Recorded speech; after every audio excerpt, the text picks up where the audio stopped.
Yes, we can start.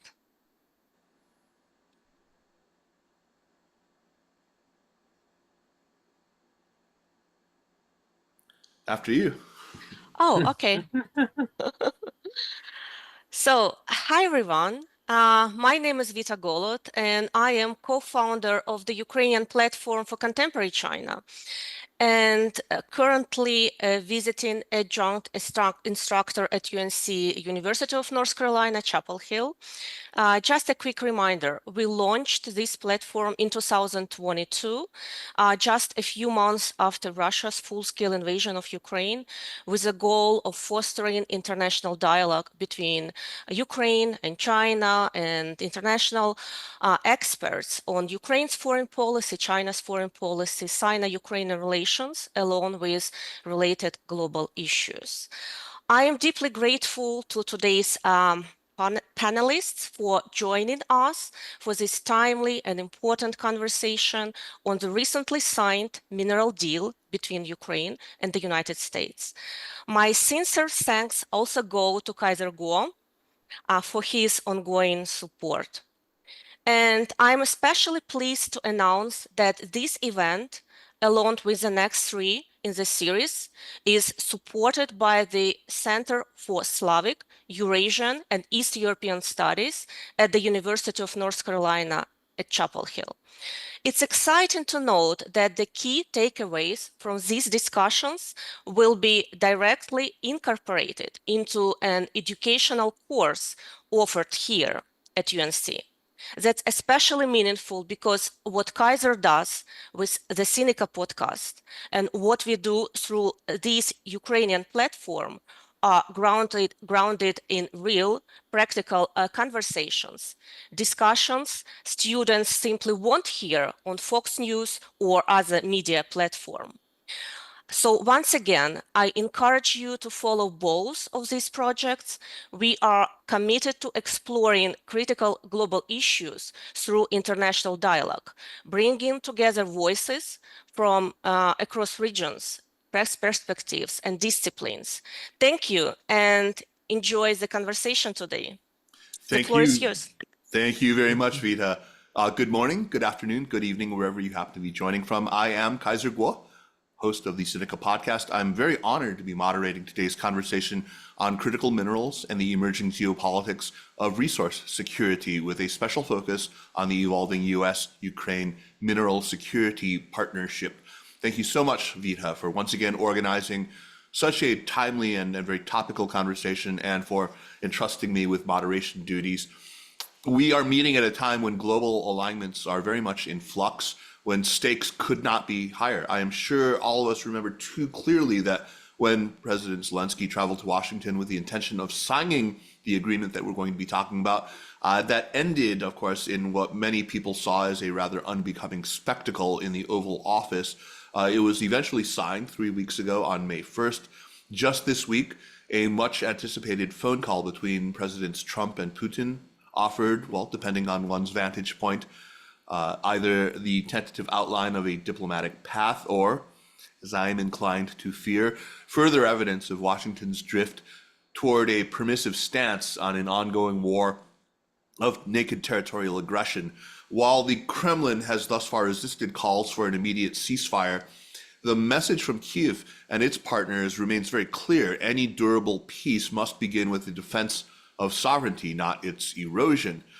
Amid these shifting sands, critical minerals have become a strategic fault line, a lever of influence, a point of vulnerability, and increasingly a test of national alignment.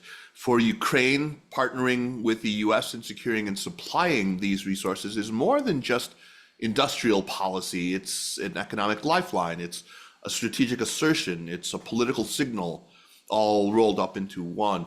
Critical minerals, which were once rather obscure inputs in things like battery technology and aerospace, have very much emerged as central to national resilience as well as to economic and environmental transition. They are also increasingly a mirror that reflects how different nations, whether the US, the EU, Russia, China, or Ukraine, understand their strategic roles in a hotly contested environment. We will explore three questions today, three core questions. One, how have critical minerals come to occupy such a central place in national security and diplomacy? And what does this look like from a European vantage, where the war in Ukraine is not just an abstraction, but very much a lived reality that shapes the continent's future? Two, what distinguishes the EU, the US, and the Chinese approaches to mineral supply chains? And how do these approaches express their deeper geopolitical anxieties and ambitions? And three, finally, can mineral diplomacy serve really as a platform for principled cooperation, or are we headed instead toward intensified strategic rivalry over these minerals? So to help us navigate these questions, we are joined by a truly international panel of very distinguished voices. From Ukraine, we have Ivan Uz, who is Chief Consultant at the Center for Foreign Policy at the National Institute for Strategic Studies. Ivan, an honor to meet you, and thank you very much for joining. Thank you very much for the invitation, and I will be glad to participate in the discussion. Wonderful, wonderful. From China, we have Qinduo, who is a journalist at CGTN and senior fellow at the Pangoal Institution. Qinduo, very good to meet you and glad you could join us. Thank you for having me. And finally, we have Jim Mullinax, a senior foreign service officer whom I met when he was actually consul general at the erstwhile U.S. consulate in Chengdu, and who took me out for a particularly memorable meal with his particularly memorable wife in that remarkable city. Jim, thank you for joining, and great to see you again. Yeah, it's really a pleasure to be here, Kaiser. Thank you. And from Brussels, we have Grzegorz Stec, who's a senior analyst and head of the Brussels office at MERICS. So glad that you could join us, Greg. Thanks a lot for the invitation, Kaiser. Let's jump right in. I want to put the first question to Ivan. The U.S.-Ukraine mineral security partnership, it's been heralded by some in Washington as a strategic alignment between these two countries. It's framed, of course, as a partnership. It's right there in the title. But given the economic and political pressure that Ukraine faces, how should we really understand this deal, especially from Kyiv's perspective? Is it an expression of solidarity and actual partnership, or is it really more of a transactional arrangement tied to post-war resource leverage? So first of all, prehistory of the question, because before October 2024, no one talks a lot about rare earth minerals in Ukraine, and this topic was not so popular. But closer to October 2024, in Ukraine, it was clear understanding that with high probability, in US president election that was on November 2024, Donald Trump can win. And of course, in Ukraine, we start thinking, taking into account Donald Trump rhetoric that he don't plan to support Ukraine, don't plan to give military aid to Ukraine. Ukraine starts thinking that we need to create something that can interest Donald Trump in that activity. And approximately at that period, appears so-called victory plan of President Zelensky with several items, and two of them was directly oriented on Donald Trump.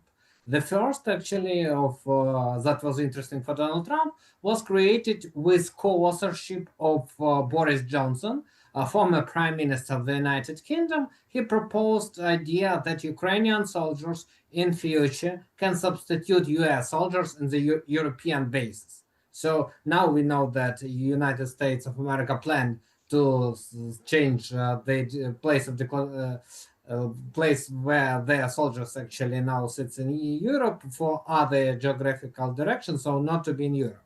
That's why the proposition to substitute US soldiers by Ukrainian soldiers, of course, was supported by Donald Trump. But the second moment that actually we discussed now, it was the idea with, as of October in Ukraine, we talk a lot, with co-authorship of the senator from Republican Party, Lindsey Graham. Mm-hmm. And Lindsey Graham proposed that if you propose the idea about joint exploration of your resources, it will be very interesting to Donald Trump.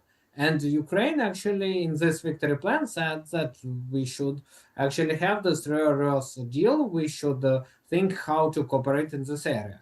And after Donald Trump had first victory and then inauguration, he really expressed his interest to this topic. But after that, it was something like discussion between two sides, because from Ukrainian perspective, it should be guarantee of US support for Ukraine in this war.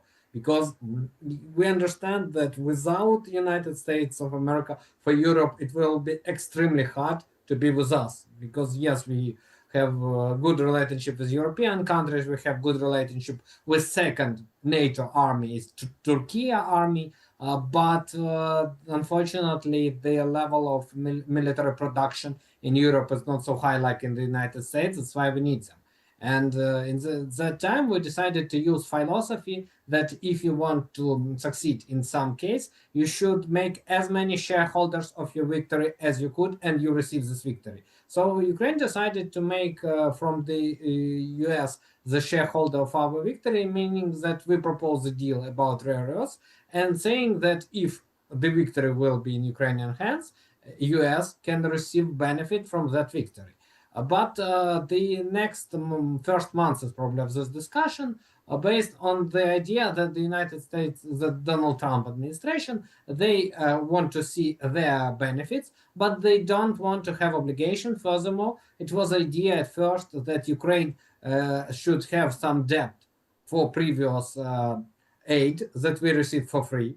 So it means that we undermine the basic rule in this war, that you could not change the legislation when it works. So you could not say that something you received for free, and now it's not for free, you should pay for that thing that you received for free. And second, that US can receive the veto on our integrational processes, and for Ukraine it was a big problem because our main idea to be in the European Union. So we are afraid that the United States of America can say that we don't think that the European Union is a good partner, and we ban to you to integrate to European Union. Of course, for Ukraine, we could not accept that. And then, of course, it was talks about existing projects and so on and so forth.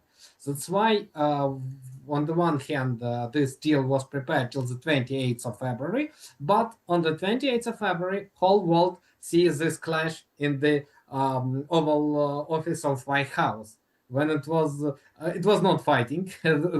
It's good, but it was a big scandal, and it was not signing a deal. And after that, a lot of people think that it's a dot on the story. But of course, it was not dot, because the United States of America started to prepare its own version that was even stricter than previous one.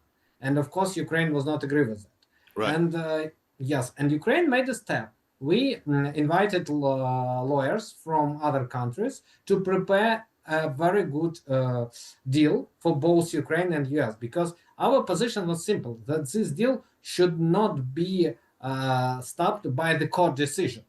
If the court say that it's a legal deal, it means that there will be no deal at all. And that's why we start working on it. Furthermore, in parallel story, that the United States of America decided to undermine global trade order when the increased tariffs practically make a dot on the story of the World Trade Organization. And if you're at that moment, if everyone can read newspapers, they think that the response of other countries to increased US tariffs will be banned for giving rare earth minerals to the United States.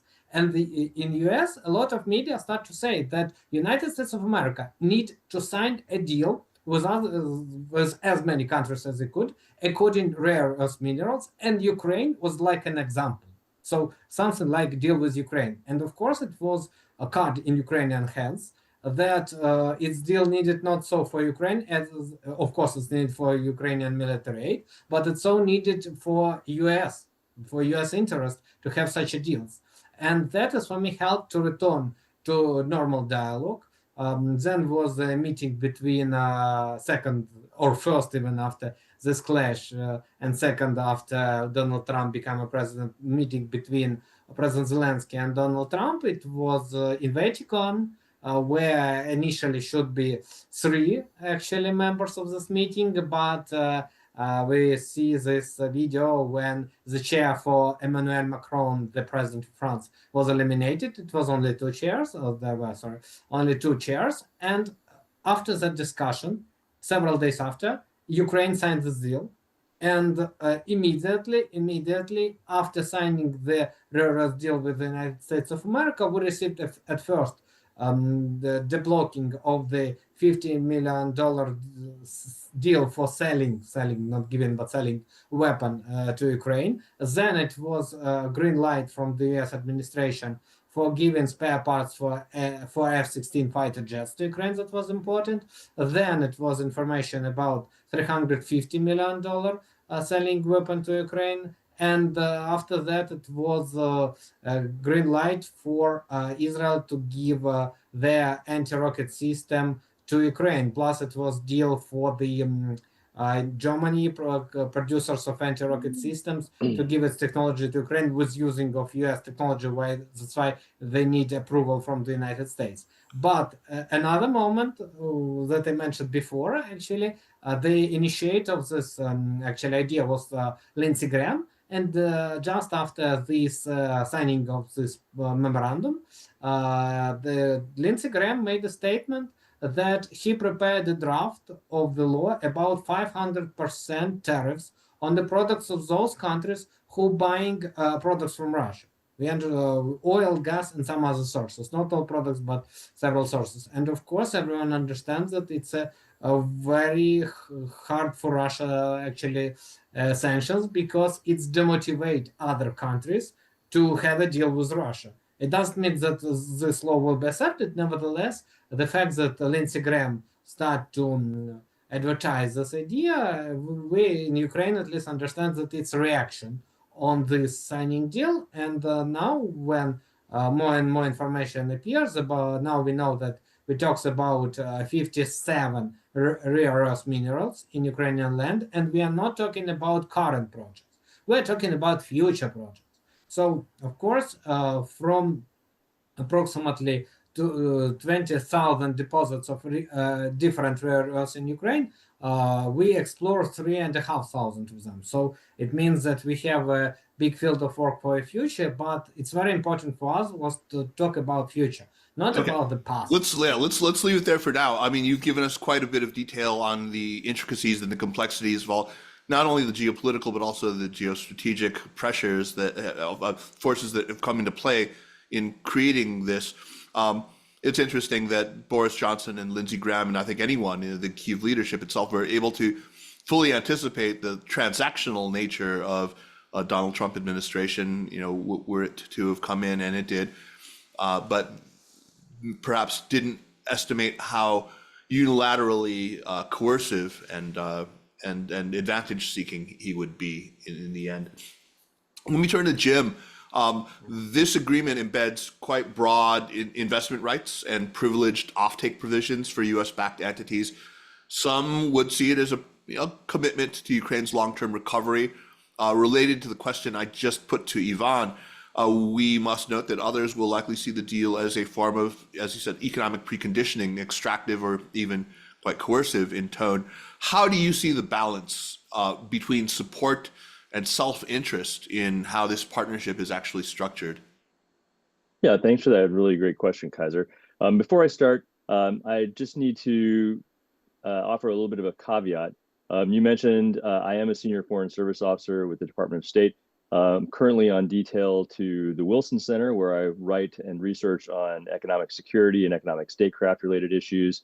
And the remarks that I'm making today are in my personal capacity, do not reflect necessarily the views of the Department of State or the US government. So with that out of the way, let me just respond to your question.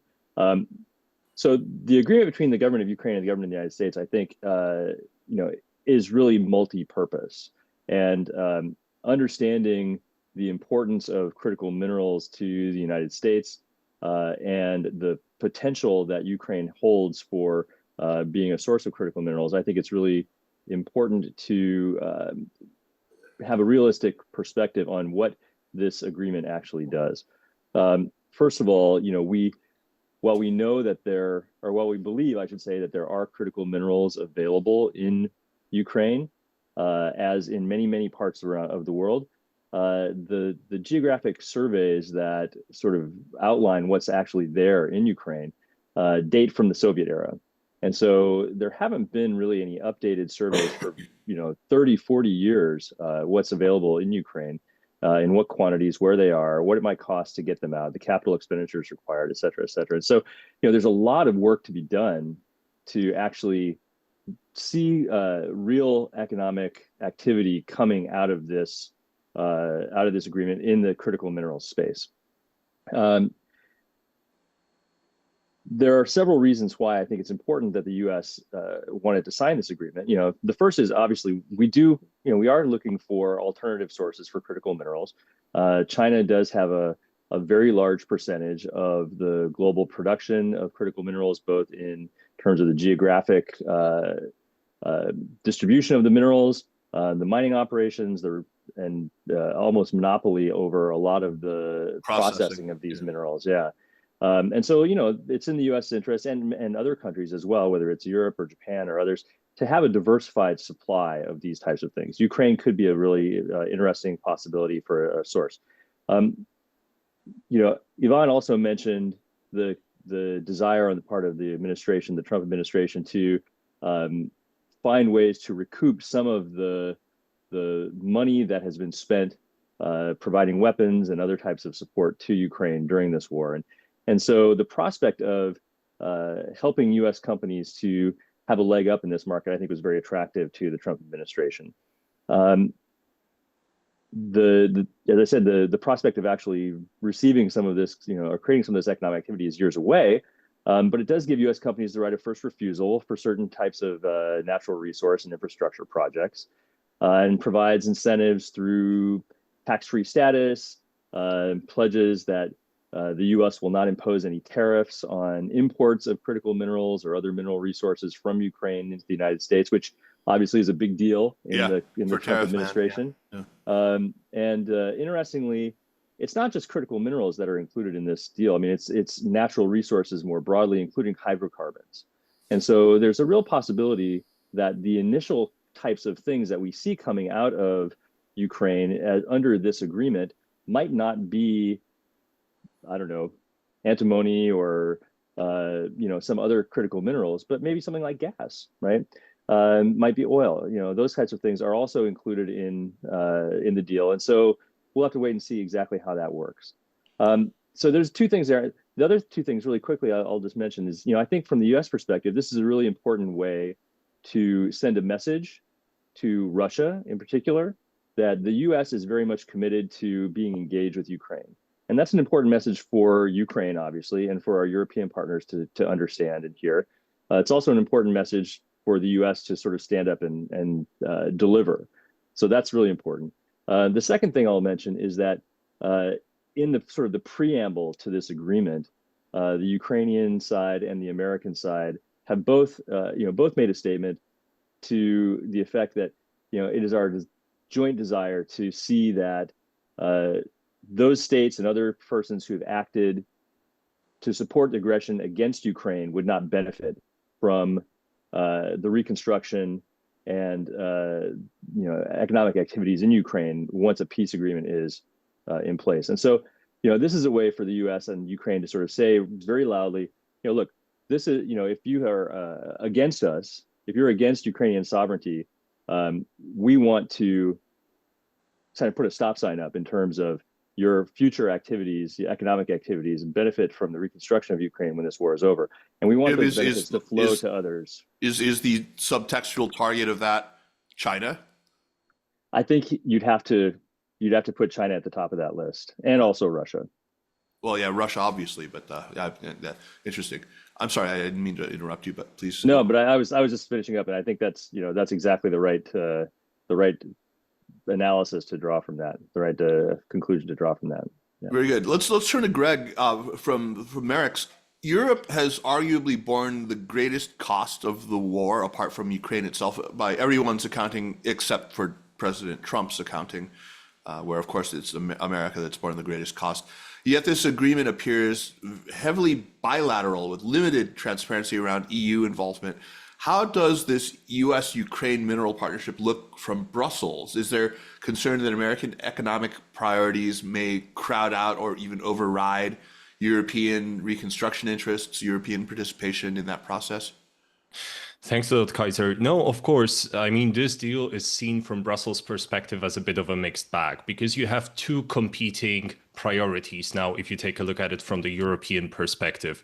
On one hand, it's really about keeping the US involvement in Ukraine and more broadly within NATO and within Europe for as long as we can in order for us to proceed with our own defense spending to actually bear fruit. So in that sense, getting some level of greater commitment and the positive signal from the side of Trump administration is obviously positive. At the same time, as you do point out, it is also a bit of an economic hurdle. Brussels and generally speaking, Europe is now, of course, in the process of really finding new diversified sources in terms of critical raw materials. And this is something that has been really on top of the agenda of the European Commission. Last year, we had the Critical Raw Materials Act that really puts forward specific goals that Europe has in that regard. So in that sense, yes, there is a big worry in the sense that US will be a dominant force within Ukraine in that context. We had also a specific counteroffer that was framed around more of a win-win approach coming from the European side back in February, when things looked a little bit differently when it comes to the prospects of the deal between US and Ukraine. So yeah, we see it, I would say, in those two aspects at the same time. But more broadly, looking from the European perspective, we are now exactly in this moment where we are strongly dependent in the context of CRMs. This is something that the European level has really come to realize. There have been specific analysis conducted by the European Commission in 2021, 2022, in terms of analyzing our dependencies. You had this entire push across the European system following COVID, especially. Where do we have dependencies? Where do we have vulnerabilities? Where are our choke points? Oh my God, what are the things that we really need to work on? And of course, CRMs are really on top of this. And in that context, as also in the context of Jim's response, yes, Brussels lives by the mantra of being country agnostic, but there is a specific country that comes on the top of that list. Because if you think about it, 70%, if you take a look at a broader picture, 73% of all cobalt in the world is mined in Congo, 69% of rare earths elements mined in China, half of the global nickel supply in Indonesia. So that already puts it into a problematic category. But if you think about it, that 98% of the rare earth elements imported to Europe come from China, there is a very clear dependence. And this is something where there was an acknowledgement that it is an issue. And it's also not an issue where I think we would be acting on, totally simply this estimation and the question of increased vulnerability. We had this case when this dependency was leveraged vis-a-vis Sweden, for example, in 2020, 2021, where the two types of graphite exports to Sweden from China have effectively stopped in the context of some of the dynamics related to Huawei, and Sweden banning Huawei being the context here, but also the competition in the battery sector coming from a Swedish company, Northvolt, that was the leading European potential competitor. So, there are a lot of pieces here, and exactly. And we're seeing all the investments coming from China into Europe, in Hungary, especially in the battery sector. So there are a lot of moving pieces in terms of how the EU side would be evaluating that deal, looking also at the fact that having US more involved, yes, it's good. At the same time, we're increasingly evaluating the challenging relationship that I think we're going to have with Washington, at least for the next few years. Very good, very good.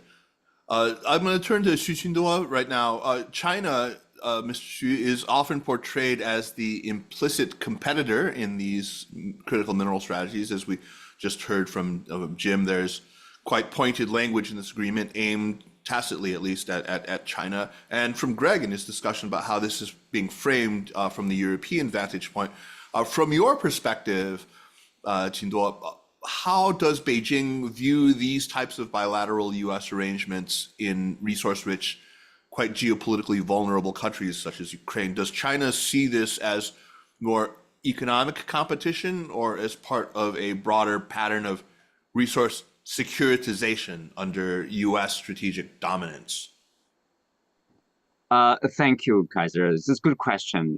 This is a complex one. I think it's also, from Chinese point of view, we see that as on one hand, it's a transactional. Obviously, Kiev is seeking the U.S. involvement, the U.S. continuous engagement, so as to ward off the Russian forces. They don't have cash to hand in to Donald Trump, so they say, okay, here's a potential. Because you cared so much about mineral resources, the rare earth. We have rare earth here, although that is not a proven one. Remember, maybe two surveys of mineral resources in Ukraine, and the data is in the hands of Moscow. It's not even in Kiev. And so anyway, I don't think Donald Trump understands at all, whether there's rare earth, how much is there. But anyway, it doesn't matter.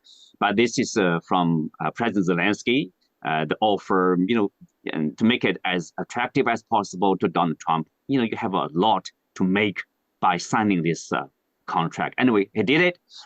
So this is transactional for the immediate purpose, of course, the security for Ukraine, understandable. But for the U.S. side, of course, we understand the U.S. wants to basically make sure, if there are any resources, we want to have a U.S. hand on that to make sure in the future development, either it's the U.S. companies or at least no Chinese companies. We have a say in which companies will mine this resources and do business in Ukraine. So in that sense, Beijing is not happy to see that because,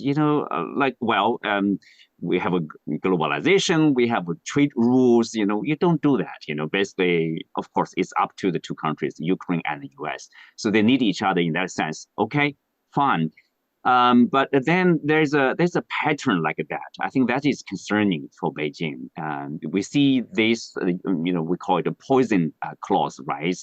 Basically said that Ukraine should not do business with China unless we agree, unless there's a green light from Washington. And then you have this. If you take a look at the trade deal between Washington and London, there's also such a clause saying that if you want to escape steel export tariff. And we have a say in who will own your steel plant, targeting China again. I don't know what kind of practice this. I think this is troubling, to Beijing and to probably, to the global rules. What kind of rules we are following here? That is a big question. And then there's a concern, of course. Other countries when they sign deals over tariffs with the United States. Basically, as it reported in some media, the question from Washington is like, what are you doing with Beijing? And what will you do with Beijing? Basically said that you have to follow my rules in terms of conducting business with Beijing. So this is like the U.S. way of attempting to maintain their primacy around the world, of course, against China in their eyes as a competition. But obviously, you can ask whether this is a fair competition. This is the competition as we understand, or this is a new practice from Washington. In that sense, I think Beijing will do what it needs to do to protect its own interests. It's very interesting to hear you put this in the context of the U.S. negotiation of trade deals with other third countries, because I think that's something that's often left out of the reporting that we see about this specific deal with Ukraine. Yvonne, I want to turn back to you. The agreement, in my reading of the text at least, it emphasizes Ukraine's responsibility to shield investors from domestic, legal, or political changes, even privileging the treaty over future laws that may be written. That seems, that borders, in my mind, on extraterritoriality. Do these investor protections risk constraining Ukraine's democratic sovereignty or its fiscal flexibility during a time of what we hope will be rebuilding, deep transformation, and war recovery? Of course, as actually our president said, that first of all, we need to invite US investors just for receiving the security guarantee. And now we are talking about future, actually. It's not about current projects. It means that after, first of all, end of war, probably this project can't be realized. But after the end of war means the war should be win. And actually, for winning this war, we need this support. And after that, of course, we were thinking how to actually understand what we will doing, because we talk a lot about this deal, but the former deputy minister of foreign affairs of Ukraine, Lana Dzerkali, she approximately half a year ago, or when this idea appeared in October 2024, said a phrase that for understanding how many and what actually this rare earth minerals we have in Ukraine, we need to make something like a research. And this research, according to her estimation, will cost $25 million. So we at first just need to understand about what we are talking about, because now we sell to US a promise that they receive the big rights in the future projects. US understands this rights for first 100 days of Donald Trump in office.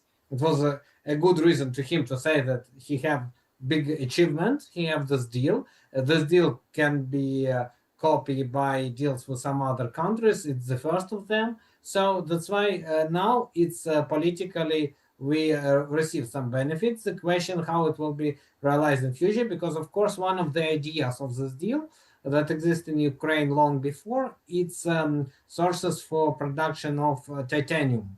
Because before that, Ukraine has a special ore for making titanium. This ore goes to Russia. Russia has manufacturing facilities to produce actually titanium and then sold it to the United States of America, because they need titanium for their aircraft, for building civilian airspace, and so on and so forth. So in Ukraine, we always said that we have sources. United States of America has actually interest to this metals. Question why we need the third country who will produce it. We could organize it either in the United States or in Ukraine, and we'll do it without Russia, because a large dependence on Russia economy, they influence on the course of war of Russia against Ukraine, when a lot of countries could not impose sanctions versus Russia due to that dependence. And that's why now we see problem in Europe when they have enormous big dependence on Russian gas. And we see how other countries try not to have the same dependence. First of all, it's a destiny of so-called Siberian Stream 2, because Russia want to build it. China say, no, we don't need this Siberian 2 because we have your share in our gas consumption. And if you want to sell to us more, do that according to your internal prices. And internal prices in Russia, it's a very low level. So if Russia will sell gas to China on local prices, it means that they will not receive money for that, because it's subsidized, local prices. So that's why we see that this dependence on Russian sources really create a problem for Ukraine. And that's why, for example, in case of titanium, we said that, okay, so let's think how to use our sources and how to US receive this titanium, but without participation of Russia. So Ivan, let me ask you a quick question while we're on the subject of titanium and other critical minerals. Titanium probably doesn't count as a critical mineral, strictly speaking, but many of these potential reserves are in the eastern part of the country that are currently under Russian occupation.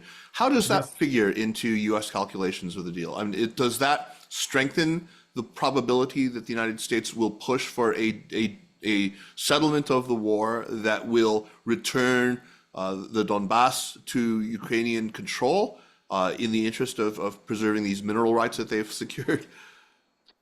Of course, yes, because the majority of the rare earth minerals in the not controlled by Ukraine territory, it's Donbass, first of all, the Donetsk and Lugansk region, and Crimea too, actually.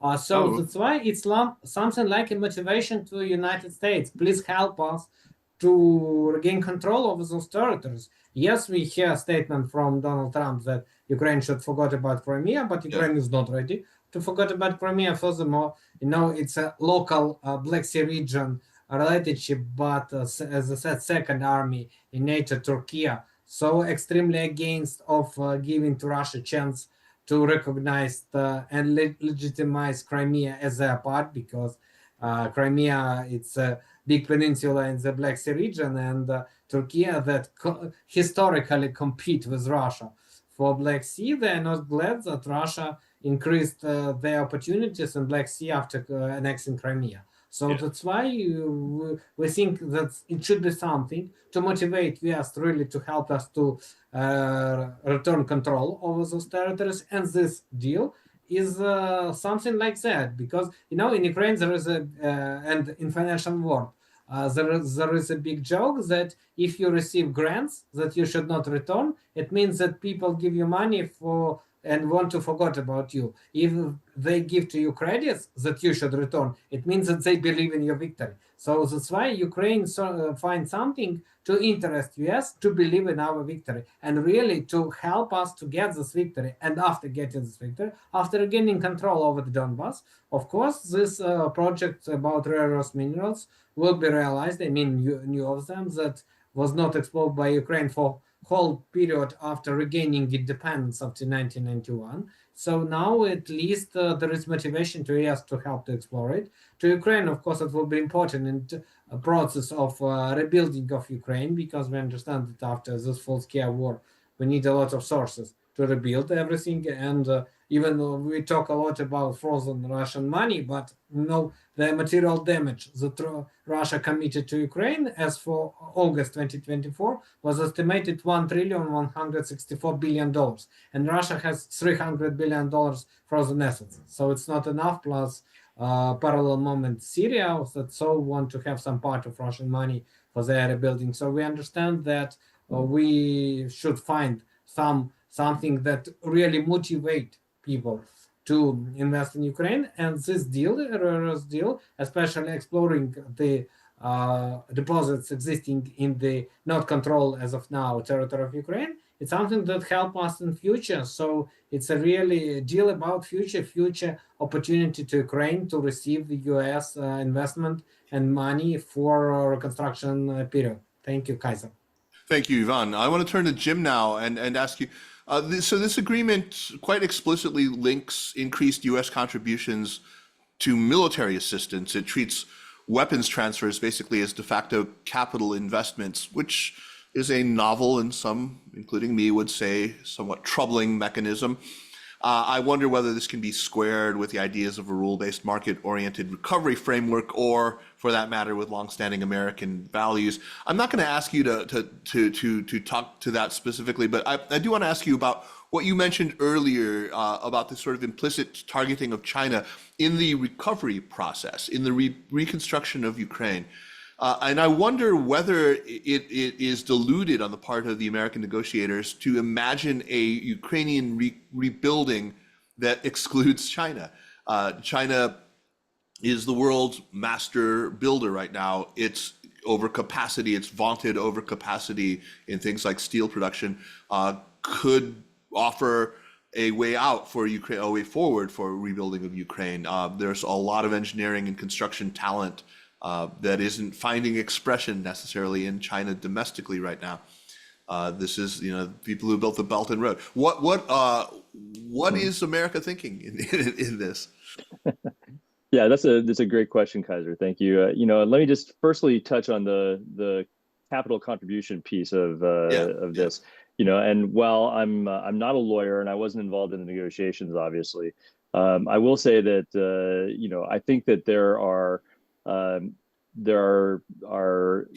really good reasons to sort of look at how the U.S. is providing assistance to Ukraine with the kinds of assistance that is provided to Ukraine, and for the Trump administration, whether there are ways to see if there's a possibility of recouping some of that money, right, over the long term.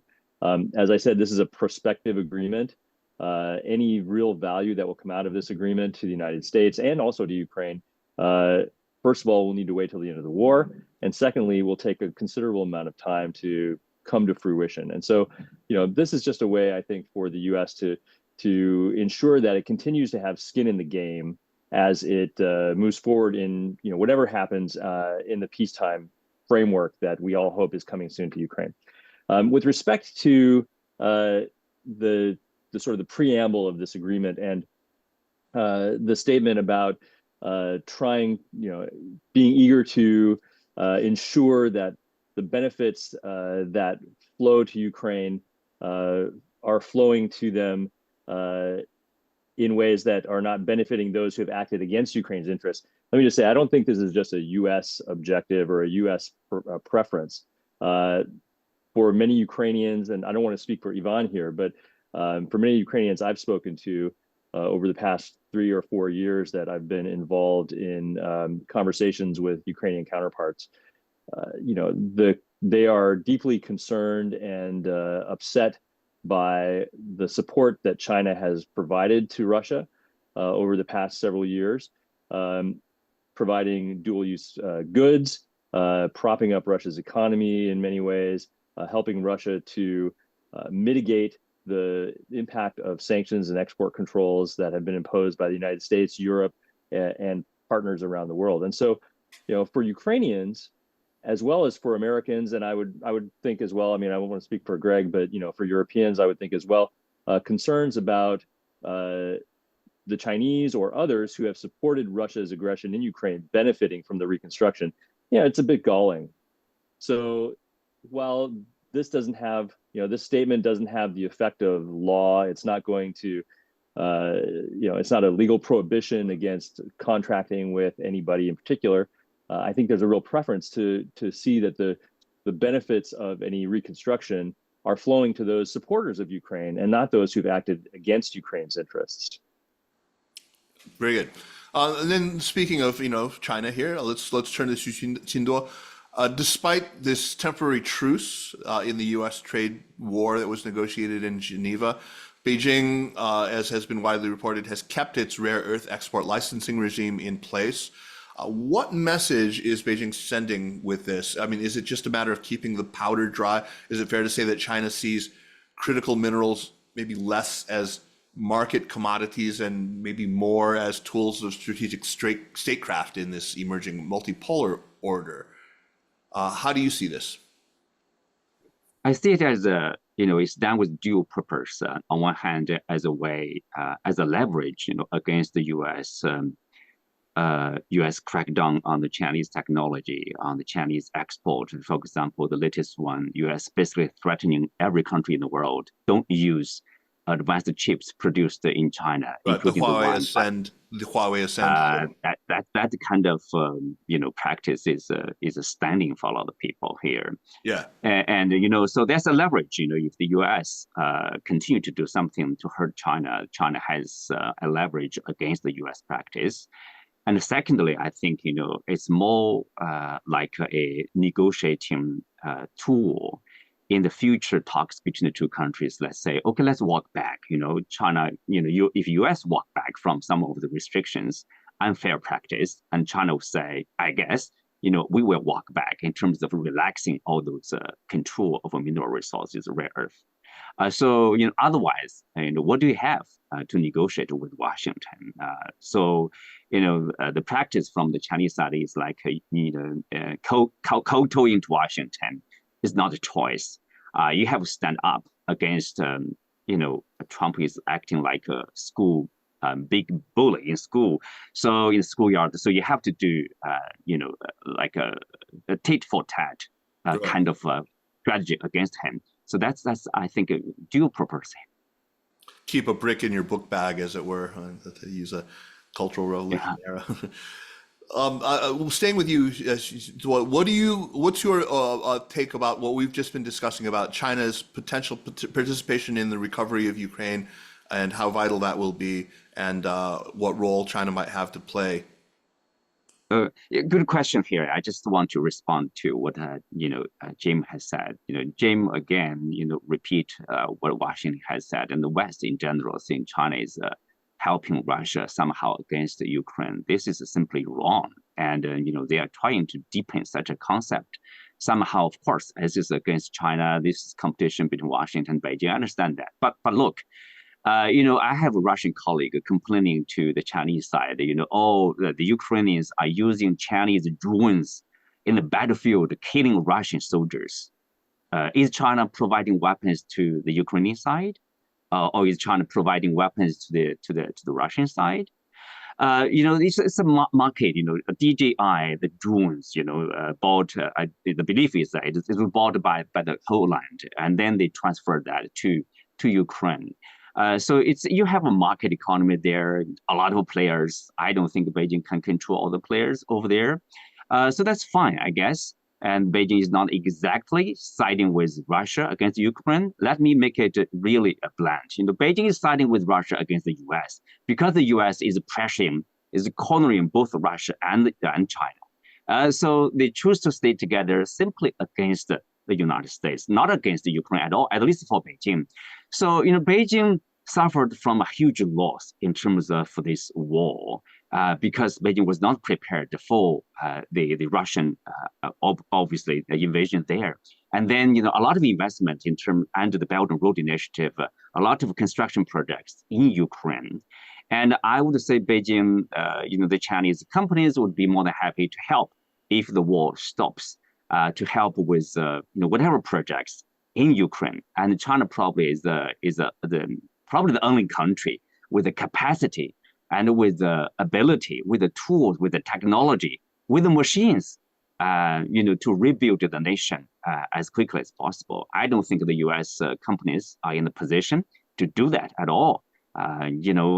Despite all the the U.S. Insisting having a say in the future business operation in Ukraine.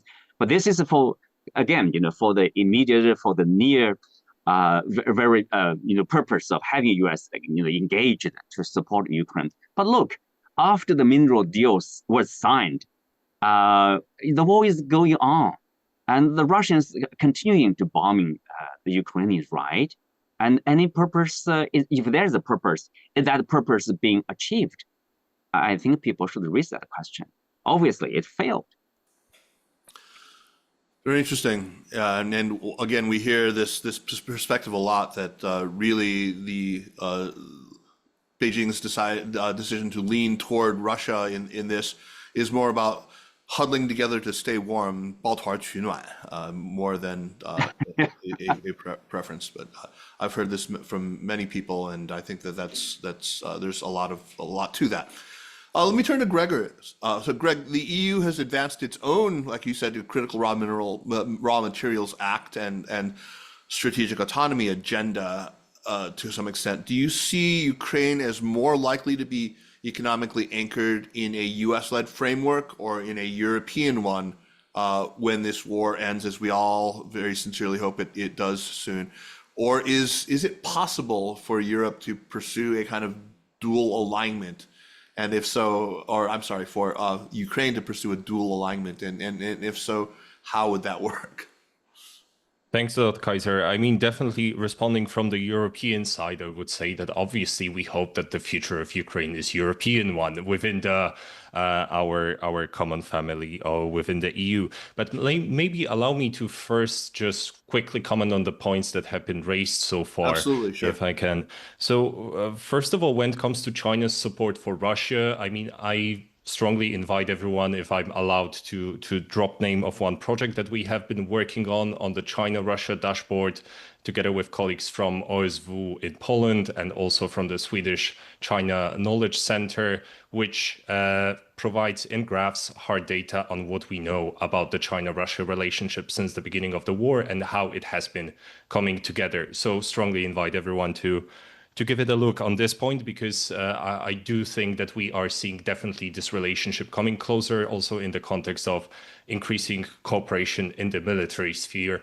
And this is something where the concern on the European side is really considerable, even aside from Ukraine as such, which is obviously already concerned China's activity in that context, is that the assessment on the European side is that once whatever the conclusion of Russian invasion is, Russia is going to probably rearm and take another action in which we are worried about the position that China would take under such circumstances. So this is a wider question for Europe beyond just the question of China's role in the context of Ukraine. Quickly on the topic of rebuilding, to my mind, we do land, to my mind, somewhere in the middle, because yes, indeed, simply the financial needs of this kind of reconstruction would be so high that in many cases, China is the viable option in the context of simply the cost of processing such reconstruction.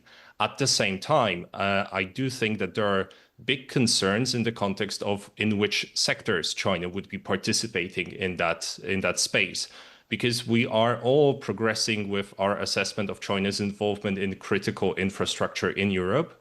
And I believe, as we're talking exactly about the prospects of increased Ukrainian integration into the EU, there would be concerns about whether usage, for example, of some of the Chinese telecom providers would be aligned with the guidelines and the norms that we're setting up for ourselves within the EU.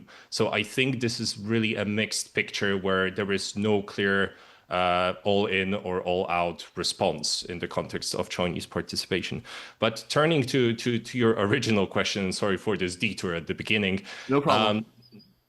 So yes, looking from the European perspective, I mean, this is largely where we see that the approach that we have been seeing from the side of the US has been to a large extent one driven by national security concerns. You also see the fact that US relies on the Defense Production Act in the context of collaboration with Australia on CRMs. So we do see that angle. We have a slightly different angle, one that comes more from the position of exactly trying to build open strategic autonomy, trying to ensure that we address our vulnerabilities and overdependencies. And in many regards, the kind of deals that the EU is trying to make over CRMs, as it has with Australia, Uzbekistan, Serbia, under the umbrella of the Global Gateway, the kind of reaction that Europe has to Belt and Road Initiative, they still have a very strong sustainability requirement aspect to it, which in a way is a problem because this is exactly what we're good at, right? As the EU, we are the institutionalists, the globalists, the regulators in the room, and we are now learning to really operate in this much more geopolitical, unilateral, fast-moving environment. And this is part of the problem because US also comes with much more funding, which is something that we still struggle with. So we come with very good frameworks that we're now trying to fill with financing, where the support from the side of the European Commission in cooperation with member states, in cooperation with banks, should be able to channel also more private funding to it. But, we'll see how this ends up going. Very quickly on the US-EU interactions in that space, I think Ukraine is part of it. We also have to remember Greenland, towards which President Trump also has voiced some ideas, let's put it at this. But in 2023, according to European Commission surveys, 25 out of 34 CRMs that we defined are present in Greenland. So the CRM question also applies to a large extent to the relationship between US and EU in the context of Greenland. But it is not just to say, oh my God, we're on the collision course here. There is no way to navigate that. Because if we take a look at, for example, what the EU is doing in Romania, where there is a very big investment in magnesium mining, it's done together with a private investor from the US. It's also an investment that is seeking to create the processing that would feature aluminum outputs that would be up to 9% of global demand. So we can do things together. We're already together in the mineral security partnership. There are things that we can still do together. The key question is, right now, we're not necessarily in the best political dynamic. We don't have a clear indication of where US wants to actually take our relationship and what are the actual demands. And it has been hard for the European counterparts to actually reach out to Washington to get the meetings, to discuss the details, to discuss the proposals. So in that sense, it's a mixed bag, but also in the context of Ukraine, I think it's a question of modalities because we have definitely from the European side, the interest in supporting Ukraine, it's not going away because Ukraine is Europe. And in that sense, this is not going to be changing. Very good. Thank you very much, Greg. I'm turning back to Ivan now. Ivan, Article 7 of the agreement, Article 8 of the agreement gives US-backed investors significant first rights. We've talked about the right of refusal to offtake minerals on market terms with additional protections against more favorable terms offered to others. This reminds me of some of the treaties that China signed in the mid-19th century with most favored nation clauses, as well as the sort of hints at frankly, at extraterritoriality that we've seen before. Do you worry that this is going to limit Ukraine's ability to diversify its investor base or to negotiate better terms with other strategic partners in Europe or elsewhere? Of course, before signing this deal, we discussed a lot with the lawyers, and it's not a secret that our government and Ministry of Justice of Ukraine invited several law companies, and they actually said that this article will not contradict to Euro integration way, or it cannot create a big problem. Of course, we understand that something should be interesting for the United States for investing in this new project. But first of all, as I said, it's very important that we're talking about future one, not about existing one and Right. the realized one. A future being maybe after Donald Trump is out of office. Actually, a lot of people say that, that at this moment, Ukraine needs this deal for receive US support. As if, something creates a problem, we can rediscuss. Probably it will be not Donald Trump, it will be the next president, because for years his term, it will be who knows. Of course, he joked about his third term, but I don't think that it's serious one, and I'm not sure that Congress give them to Donald Trump green light to re-elect for the third term, because after actually Roosevelt time there was no president for more than 2 terms. Nevertheless, I think that this question could be rediscussed after his presidency, or I think that we can find a good solution, because we need investments from the United States of America, and of course I think that it should be decided in trialogue between EU, Ukraine, and the United States of America, because in Ukraine we couldn't say when we actually will be in EU, but at least the most optimistic actually assessment 2030, so only in 5 years. Probably it will be more than 5 years. Nevertheless, if Ukraine will be EU country, so of course it means that EU should be present in all talks as for actually its future territory. And I think that then we decided all controversial moments that could be created in this deal. But even some lawyers now talking about the moment that Ukraine signs this deal in time when we are under big pressure of war. When there will be no war, we will see what will be. But of course, Ukraine, I try to emphasize, interested in receiving investment from US and investment in rare earth minerals too. Thank you, Kaiser. Thank you, Ivan.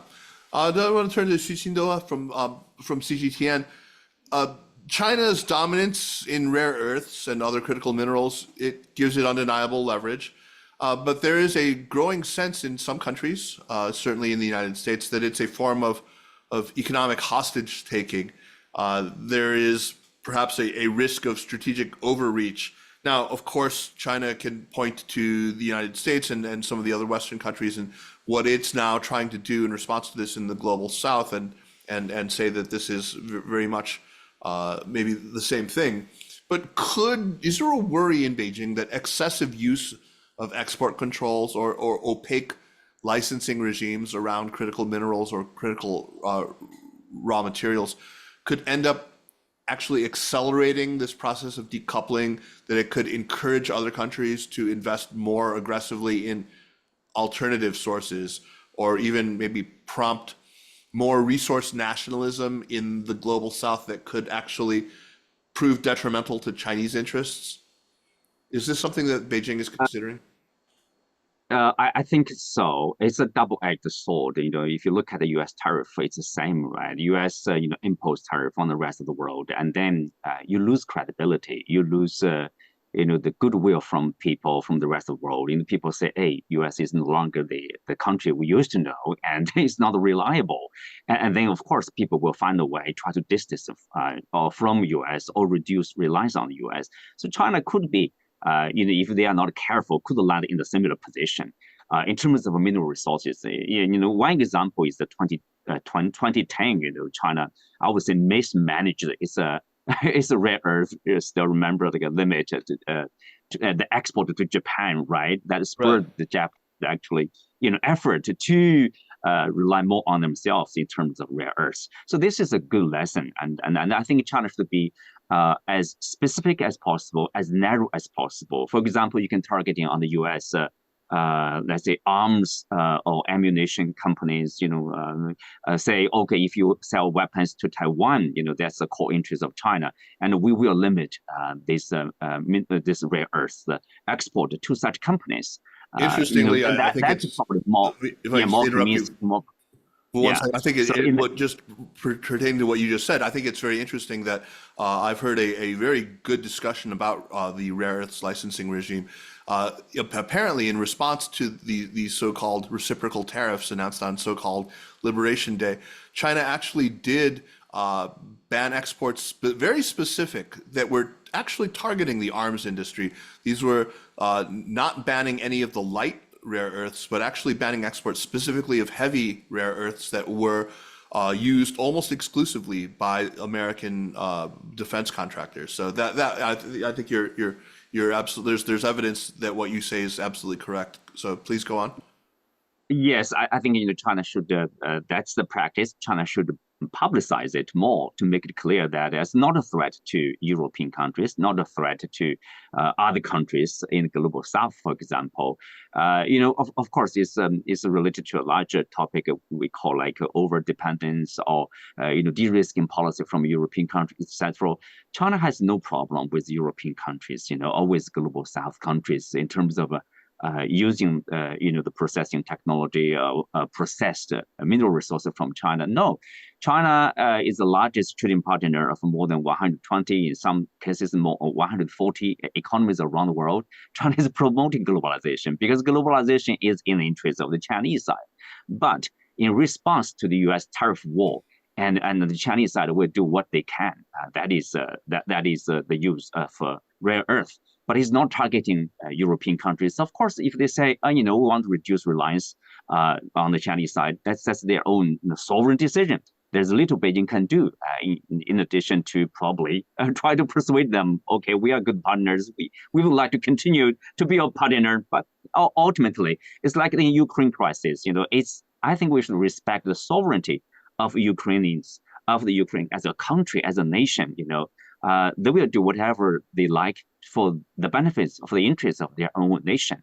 And I don't think Washington should somehow rob Ukraine of, in the future, who you will do business with. That's simply unfair. Jim, I've flicked at this a couple of times, but the agreement explicitly exempts U.S. firms from Ukrainian taxes and tariffs and shields them from domestic policy shifts. As I've suggested, for example, against future law. In your views, is this a necessary feature to attract capital? That's what it's being held out. Yvonne described it as that. It was just sort of intended to attract. Or is this a warning sign that reconstruction risks actually carving out a kind of zone for privileged foreign investors? I mean, again, that smacks to me of extraterritoriality. I'm wondering what you think of that. Yeah, I mean, I appreciate the historical context here, but I also say that, these types of this type of production is going to require a lot of investment. Yeah. And it's going to require a lot of stability and certainty that is very much absent right now. Trying to create a framework that will encourage companies to do the heavy work and expensive work in the near term of exploring for these minerals, doing the land surveys, geological surveys that need to be undertaken, and then thinking through how to actually exploit these resources to the extent they are able to do so in ways that are economically viable. Having that framework established early is going to attract a lot more interest and a lot more investment. We all hope. I mean, that's certainly, I think, the U.S. side's hope. I think that's the Ukrainian side's hope as well. And, to the point about sort of carving it off or creating some sort of extraterritoriality, this agreement doesn't say that the U.S. gets a better deal than anybody else. The U.S. This agreement says that any deal that the Ukrainians come up with, the U.S. should have the opportunity to make the first, make the first pitch at it. And if the U.S. firms are not interested in doing so, other firms can do those deals on the same terms, right? If the terms are better, if the Ukrainian side wants to provide better terms, the U.S. side would like to have a chance to participate on those terms if it's in our interest. And so I don't see necessarily that this is a form of extraterritoriality or somehow carving out exemptions from the law. It's just trying to create some sort of stability of expectations and saying, hey, if there's going to be a deal, the U.S. wants to be able to have the best terms that anybody else is going to be able to get. Got it.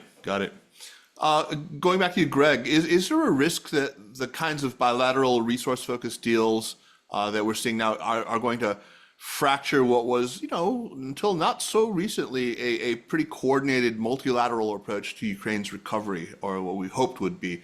I'm wondering how Europe could respond, either by integrating these frameworks into these frameworks itself, or by asserting its own model of post-war economic engagement more assertively than it has so far.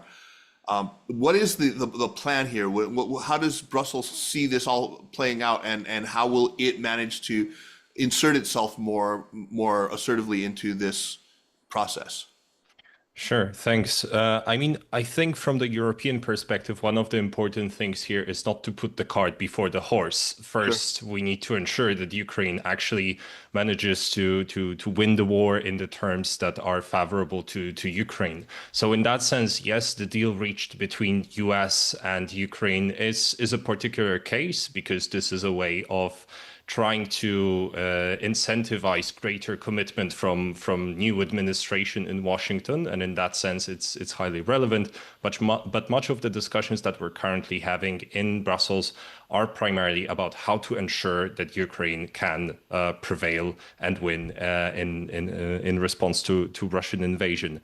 At the same time, there are a number of instruments that could be used on the European side. We have already, of course, the Eastern Neighborhood instrument that has been relevant for the countries in the region. So putting more of the investment funds on the side of Europe into that space could be one of the options. Leveraging the global gateway also and targeting it more towards development projects in Ukraine could be another way, of course, with keeping in mind that any kind of development support right now is in short supply globally, partially also thanks to changes introduced by the Trump administration, but it becomes a wider trend globally, right? So it's going to be a very, very big question from the European side as well, of course, how we're going to navigate that. But I think right now, again, the priority for Europe is ensuring also its own security. So those are, let's say, the key aspects that we have on top of the agenda right now. Very good. Well, we're approaching the end of our allotted time, and I wanted to get one question in from an audience member. He asked a very intriguing question of Qinduo, but I think it can be answered by really anyone else as well, as was suggested here. But why has China not yet used the Ukraine-U.S. mineral agreement as an argument to counter the American narrative and to accuse it of a form of neocolonialism? Does this reflect, he asks, a cautious stance toward Ukraine, a lack of informational or symbolic potential in the topic, or something else? Why has Beijing not yet, apparently, and I think he's right, and it's an interesting omission, has not yet weaponized, as it were, this mineral agreement? Well, first of all, I think China is not looking for a war, even a war of words with the United States. The U.S. What China is doing is really to protect its own interests, against multi-front offensive from Washington. And secondly, I think what is slightly different from what happened, 100 years ago, basically in China, we call it humiliation period. Remember, Western powers basically, pressured the Chinese side when it was really weak, like today's Ukraine, to sign these unfair treaties, basically conceding rights to foreign powers, like today's Ukraine. But what's slightly different is like Ukraine needs the U.S. right now, need the U.S. Weapons, need the U.S. support politically, diplomatically. So it's a bit different. I think for China, China would say, China practice the principle of like respecting the sovereignty of Ukraine. It's a sovereign decision. The plan presented by President Zelensky. Many people would say President Zelensky is really smart, wise, and skilled in terms of let's say, cajoling Donald Trump into believing there's a huge potential, and then ultimately signing the deal with the Ukraine.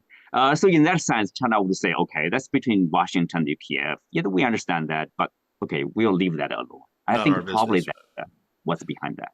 Okay, interesting. By the way, I should point out that question came from a former panelist on just such a session, Dmitry Yefremov, who was an excellent guest on a previous one, which you can actually listen to at the Sinica podcast. We do have a little bit of time. Why don't I go around and ask each of you to make some sort of a summation remark, and then we can just thank Vita and call an end to our excellent discussion today. And let me start again with you, Ivan, and then after you to Jim, then to Mr. Xu, and then to Greg. First of all, thank you for the invitation. Really very interesting discussion. I think that topic of rare earth minerals, half a year ago, no one talked about that at all. And now I think it's one of the main topic. And I think that our discussion was interesting. That's why I want to thank all spectaculars of our video. I think that they found something interesting in our this time talk. Thank you very much to all. Thank you. Well, thank you. I mean, I think it was an excellent. Your first intervention was so rich in detail. It was just such a great timeline, and it did weave in so many factors that I think a lot of people simply do not give consideration to. And I think it's going to be worth going back and revisiting and dissecting carefully to enrich our understanding of what actually happened, especially as it was viewed from Kiev itself. So thank you very much. Let's go to Jim. Yeah, thanks, Kaiser. I'll just maybe make two really quick points if I could, or maybe re-emphasize some of the things that I said earlier. Number one, the Ukraine-US critical minerals deal is really about multiple things, right? It's about potentially critical minerals in Ukraine, but more importantly, it's about demonstrating that the US is committed to Ukraine and has skin in the game. And so that's the message I think that, I hope that people will take away from this deal, that the US wants to support Ukraine. And this is a way for us to, over the long term, really demonstrate that we're going to be there. Secondly, with the idea about critical minerals more broadly, I mean, this is something that, with respect to Ivan, we've actually been talking about this for quite some time now, really since 2010 and beyond. The issue about dependence on certain countries, particularly China, for critical minerals, but not only China, is something that has occupied a lot of policymakers in the United States through the Obama administration, through the first Trump administration, Biden, and now the second Trump administration. And, through the course of all of those discussions over the last 10, 15 years, a few key principles have been, a through line through the whole conversation. And among those is that, diversification is really important because we don't want to be too reliant on any one source for critical minerals, particularly for our national security, but also for our economic security, because as you noted at the top, they are useful in so many different items that are part of our shared economic future. And so finding ways to work together with like-minded partners and allies to diversify our supplies and our ability to process critical minerals is really crucial. We have been doing that through the Mineral Security Partnership that Greg mentioned earlier, and through other mechanisms, bringing Ukraine into that process, looking for opportunities to work together with Ukraine, with other partners to diversify our critical minerals resources, global market, I think is really, really crucial to all of our success. And, this is the kind of thing where we need to be working together closely with the Europeans, with the Australians, with the Canadians, and others who sort of share our concerns about dependence for these types of minerals. Well, Jim, thanks very much. And I do have a follow-up question for you, but first, just to sort of, yes, sure, that's the through line across multiple administrations from a discursive point of view. This is what we've been saying. The through line from an actual what we do perspective seems to be, let's panic about it briefly until it's no longer in the headlines, and then do really absolutely nothing to increase, or to decrease China's, monopoly hold on processing. And maybe that'll change now, but who knows? But the question I really had for you, though, to follow up on the first part of your remark, does this amount to, I mean, as many Ukrainian friends of mine have told me, well, their real secret hope is this, that in a minerals agreement amounts to a security guarantee. If American interests are there on the ground in eastern parts of Ukraine, this amounts to a security guarantee. Is that implicit in the agreement? It's a really good question, Kaiser, and I don't want to necessarily commit the administration to anything. Oh, you haven't. You've caveated yourself safely out of this. So this is Jim Mullinax talking, not. My own personal view is that we have a very strong interest, and the United States has a very strong interest in seeing a free and sovereign Ukraine, ideally with its original territorial borders.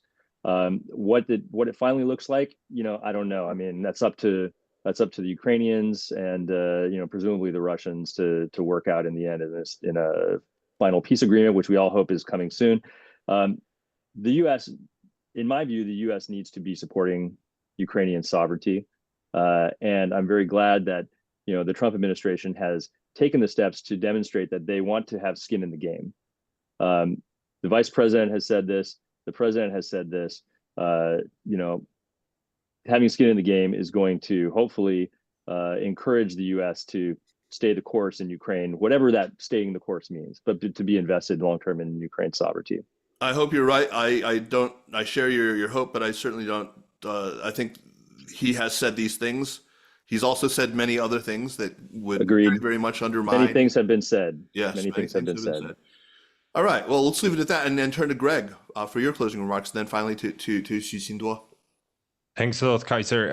I mean, first of all, I think if we zoom out from the situation right now, it's really about the change going from kind of a commitment to globalization, institutionalism, values-based approach towards a more security-minded, transactional-minded world. And I think this is exactly what we're seeing in the context of the CRM deal as well. And this is a new environment in a way for some of the actors, especially for the EU to navigate, something that the EU is learning quite rapidly, but it's not necessarily something that it was geared towards from the beginning. So I think what we have ahead of us in the context of the more challenging moment in the transatlantic relations is the fact that we need to have some tough conversations ahead of us, but ones that are hopefully going to be very productive and will find a new way for moving forward. In the context of what it means for EU-China relations at the same moment, there has been quite some momentum of engagement that supposedly the challenging moment in transatlantic relations opens this direction. A lot of the concerns that Europe has vis-a-vis China, whether that's the question of, again, China-Russia relationship, the question of overcapacity or overinvestment on the Chinese side, or indeed the question of our vision of the international order, all of those issues remain. And we have to keep the conversation going also with our Chinese partners. But it is not really a moment in which we're having a simple either-or option on the European side. We're really in a situation where boosting and working on our strategic autonomy, understood again as addressing our vulnerabilities, is the way to go. And doing that whenever we can with partners, but keeping in mind the complexity that we're all venturing to. Greg, thank you very much. It looks like we have lost Qinduo. That's Qinduo. I'm sorry. I was looking forward to responses from him. What I'm going to do instead is, there was one question that came in late, and I will throw this to Ivan and to Jim and to anyone who wants it. But this is from Vladimir Panchenko. What are the speaker's suggestions about the possibility to have investment into the Ukrainian economy, aside from just weapons? What are the plans for economic investment into Ukraine?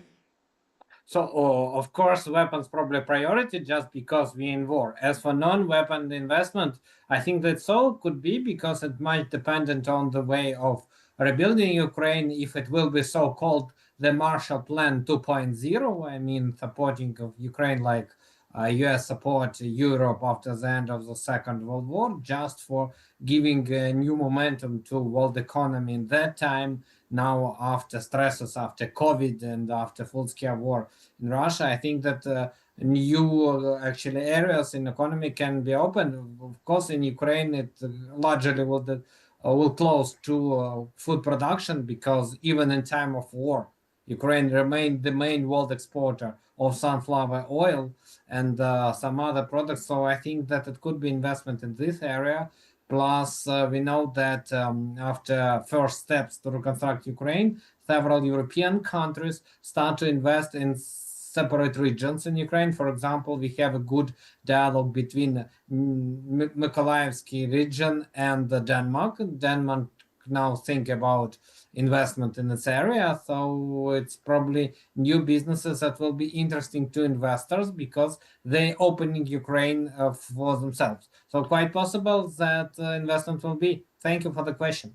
Great, and my stalling strategy worked, and we have Qinduo back on the call with us just in time to make his closing remarks before we bid everybody a good day. So, Mr. Xu, what are your thoughts on at the end of this fascinating hour and a half that we've spent? Well, I would say, what we are seeing, the changes, the mineral resources agreement between Ukraine and the US, is the result of the change of the government in Washington. It's a change of the US policy. Jim has said that the US is committed to Ukraine. Obviously, it's not. And for Donald Trump, he's preferring a closer relationship with Russia rather than with European countries, rather than with Ukraine. Because of that change, Ukraine has to do something to make sure the U.S. will stay in the game. So that's why we have this mineral resources agreement, and also why Brussels and European countries are forced to be truly autonomy, to de-risk from Washington in terms of security over-dependence, in terms of, even ideologically, depending on Washington. So it's a good thing, maybe a long term. But anyway, for short term or medium term, probably we are seeing this kind of chaos, uncertainty in many respects. Thank you. And just a reminder that Jim is a diplomat. And so, when he says something, I think he did a pretty good job of giving us a clear idea of what he actually meant in some of these circumstances. So, but thank you for your forthright comment. I think is also very, very much appreciated. With that, I want to thank you all very, very much. To Ivan, fantastic. Really great to hear from you. To Jim, really great to see you again. Greg, fantastic to have you on. I look forward to speaking to you again. And Qinduo, just great to hear your perspectives from Beijing. All of you were excellent. So let's all thank Vita Holod for bringing us together in this. Thank you, Vita. Just a spectacular group of people you've helped lead and assemble. Thank you, Vita. Thank you.